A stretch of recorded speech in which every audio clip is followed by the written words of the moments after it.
ਇਹ ਹੈਗਾ ਸੈਕਟਰ 17 ਚੰਡੀਗੜ੍ਹ। ਇਹ ਤਾਂ ਨਾ ਕੋਈ ਬੱਸਾਂ ਮਿਲਦੀਆਂ ਟਾਈਮ ਨਾਲ ਜ਼ੀਰਕਪੁਰ ਲਈ। ਤਾਂ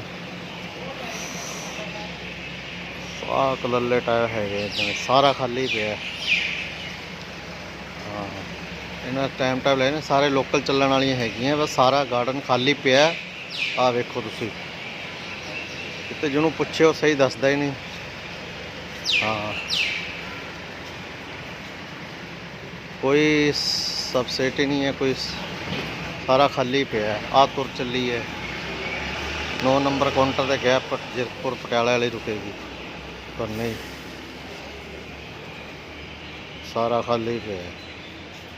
ਟਾਈਮ ਹੋਇਆ ਪਿਆ ਸੁਬਾਹ ਦੇ, ਸਾਰੇ ਕਾਊਂਟਰ ਖਾਲੀ ਪਏ ਤੇ ਬਸ ਮੈਂ ਹੀ ਘੁੰਮ ਰਿਹਾ 9 ਨੰਬਰ ਤੇ।